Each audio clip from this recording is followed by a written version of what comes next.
ये खबर केआर मंगलम यूनिवर्सिटी द्वारा प्रस्तुत की गई है।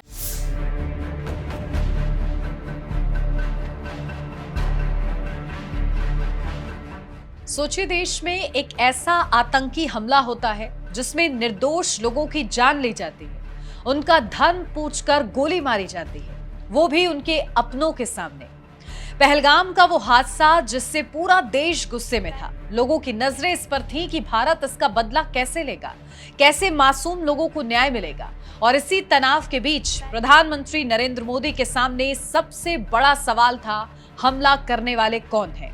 अब राष्ट्रीय सुरक्षा सलाहकार अजीत डोभाल ने ऑपरेशन सिंदूर के पीछे की उस रणनीति का खुलासा कर दिया है जो अब तक काफी हद तक पर्दे के पीछे थी। डोभाल के मुताबिक पहलगाम आतंकी हमले के बाद प्रधानमंत्री नरेंद्र मोदी ने सबसे पहले पूरी जानकारी मांगी।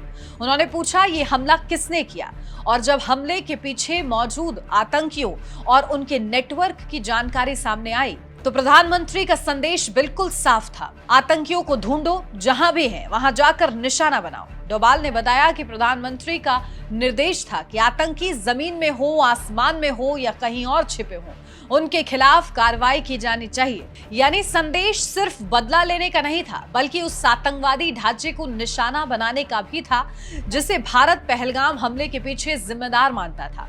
और यहीं से ऑपरेशन सिंदूर की असली कहानी शुरू होती है।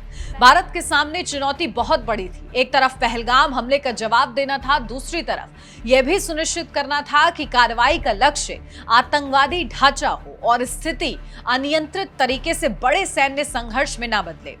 अजीत डोभाल के मुताबिक ऑपरेशन का उद्देश्य आतंकियों और उनके कैंप्स को निशाना बनाना था। यह कार्रवाई 88 घंटे तक चले सैन्य संघर्ष का हिस्सा बनी। अब यहाँ एक बेहद महत्वपूर्ण बात समझिए, ऑपरेशन सिंदूर को सिर्फ एक सैन्य कार्रवाई के तौर पर देखना पूरी तस्वीर नहीं है। इसके पीछे इंटेलिजेंस, टारगेट की पहचान, सैन्य तैयारी और राजनीतिक निर्णय, इन सभी का तालमेल था। डोभाल ने बताया कि भारतीय खुफिया एजेंसियों ने तेजी से काम किया और हमले के जिम्मेदार लोगों की पहचान करने में महत्वपूर्ण भूमिका निभाई। इसके बाद तय किया गया कि जवाब ऐसा हो जो आतंकवाद के नेटवर्क को सीधे चोट पहुंचाए। यानी कहानी सिर्फ मिसाइल या हथियारों की नहीं थी, असली कहानी थी सही लक्ष्य की पहचान और सही समय पर फैसले की। और अजीत डोभाल ने भारत की रणनीति को लेकर एक और बेहद अहम संदेश दिया है। उन्होंने कहा कि भारत की उदारता और सहनशीलता को उसकी कमजोरी नहीं समझना चाहिए। उनका कहना है कि भारत जरूरत पड़ने पर जोखिम उठा सकता है और कड़ा जवाब दे सकता है। इस बयान को ऑपरेशन सिंदूर के संदर्भ में देखें तो भारत की बदली हुई आतंकवाद विरोधी नीति की एक तस्वीर सामने आती है। यानी आतंकवादी हमला कहीं भी हो, उसके पीछे मौजूद नेटवर्क को सिर्फ सीमा के इस पार बैठकर देखने के बजाय उसके स्रोत तक पहुंचकर कार्रवाई करने की नीति।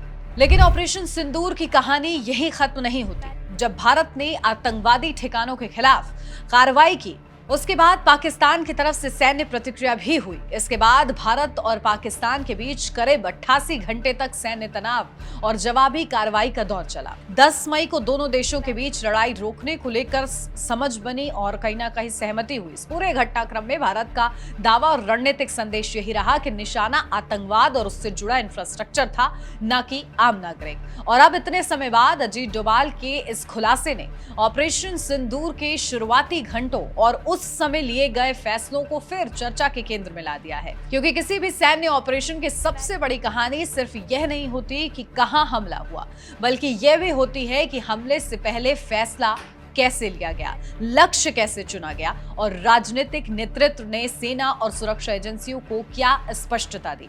अजीत डोभाल की बातों से यही सामने आता है कि पहलगाम हमले के बाद भारत का उद्देश्य सिर्फ तत्काल प्रतिक्रिया देना नहीं था। लक्ष्य था हमले के पीछे मौजूद आतंकवादी ढांचे को निशाना बनाना और यह संदेश देना कि आतंकवाद के खिलाफ कार्रवाई को भारत अपनी सुरक्षा नीति के केंद्र में रखता है। तो ऑपरेशन सिंदूर को अगर एक लाइन में समझे तो ये कहानी है पहलगाम के बाद लिए गए एक बड़े फैसले की, उस फैसले के पीछे जुटाई गई खुफिया जानकारी की और आतंकवाद के खिलाफ भारत की बदली हुई रणनीति की। और अजीत डोभाल का यह खुलासा इसलिए भी महत्वपूर्ण है क्योंकि पहली बार इस स्तर पर हमें यह समझने का मौका मिल रहा है कि ऑपरेशन सिंदूर के पीछे सिर्फ हथियारों की ताकत नहीं थी, बल्कि जानकारी, तैयारी, राजनीतिक इच्छा शक्ति और बेहद स्पष्ट लक्ष्य भी था।